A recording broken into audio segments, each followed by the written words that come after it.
ఇప్పుడే జీ5 app download చేయండి. చూడండి మీ ఫేవరెట్ టీవీ షోస్ ఎప్పుడైనా ఎక్కడైనా. సిటీలో మరో 5 బ్రాంచెస్ ఓపెన్ చేస్తున్నాను. ఓ, మంచి శుభవార్తే చెప్పారు. Thank you sir. ఓపెనింగ్ కూడా మరో 4 రోజుల్లో పెట్టుకుంటున్నాను సార్. మీరు తప్పకుండా రావాలి. అయ్యో, గ్యారంటీగా వస్తానండి. అసలు జరిగినవన్నీ మర్చిపోయి మీరు నన్ను పిలవడానికి వచ్చినందుకే నాకు చాలా సంతోషంగా ఉంది. జరిగిందేదో జరిగిపోయింది సార్. అవన్నీ వదిలేద్దాం. అవును, మంచి మాట చెప్పారు. మీ అవసరం మాకుంటుంది, మా అవసరం మీకుంటుంది. మిమ్మల్ని అప్రిషియేట్ చేయాలి. తారాగారి మేడ్ ఇన్ హెవెన్ అనుకోకుండా క్లోజ్ అయిపోయినా కూడా మీరు మాత్రం బిజినెస్ను డెవలప్ చేస్తూనే ఉన్నారు. పిఏ సార్, ఆ ఫైల్ ఇటివు. ఇదిగోండి. రాధాగారు, మీకో సర్ప్రైజ్. మీరు నాకు ఇన్విటేషన్ ఇస్తే నేను మీకు రిటర్న్ గిఫ్ట్ ఇవ్వాలి కదా. ఈ ఫైలు మీదే.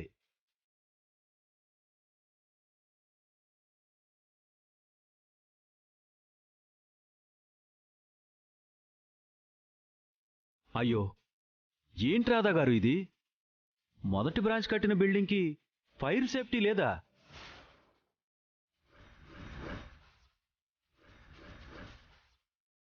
ఓ, అరేరేరేరేరే, రెండో బ్రాంచ్ బిల్డింగు అసెంట్ ల్యాండ్లో కట్టారుగా.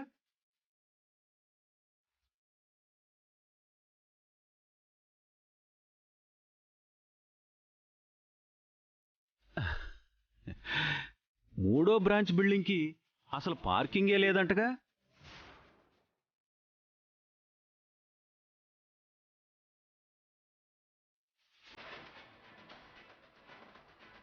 నాలుగు 5 బ్రాంచ్ బిల్డింగ్స్కి మున్సిపాలిటీ నుంచి ఎలాంటి పర్మిషన్స్ లేకుండా కట్టారంట.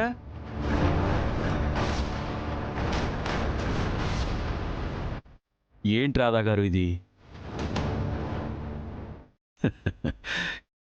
ఈ అక్రమ కట్టడాలను కూల్చేయాలని అంతకుముందు నేనే అసెంబ్లీలో మాట్లాడాను. ఇప్పుడు మీ బిల్డింగ్స్ని, మిమ్మల్ని ఎవ్వరూ కాపాడలేరు, ఇంక్లూడింగ్ మీ. నేను అప్రూవల్స్ అన్నీ తీసుకునే, ఆల్ డిపార్ట్మెంట్స్ పర్మిషన్ తీసుకునే బిల్డింగ్స్ కట్టాను సార్. మరి ఈ రిపోర్ట్స్ ఏంటి సార్ ఇలా వచ్చాయి? మీరు రాధాగారి మీద పగతో అలా రిపోర్ట్ని మార్చేశారు. చూడమ్మా, ప్రజాప్రతినిధిని. నాకు ప్రజలకు సేవ చేయడమే తెలుసు. మీరు జరిగినవన్నీ మనసులో పెట్టుకునే ఇదంతా చేస్తున్నారు. పవర్లో ఉన్నవాడితో పెట్టుకుంటే ఇలానే అవుతుంది. 4 రోజుల్లో కొత్త బ్రాంచ్లు ఓపెనింగ్ పెట్టుకున్నావు. అదే 4 రోజుల్లో బుల్డోజర్లను పంపించి నీ బిల్డింగ్స్ని నేలమట్టం చేస్తాను. నా బిల్డింగ్స్ని, నా బిజినెస్ని ఎలా కాపాడుకోవాలో నాకు తెలుసు. అయితే వెళ్ళి ఆ పనిలో ఉండండి. వెళ్ళండి.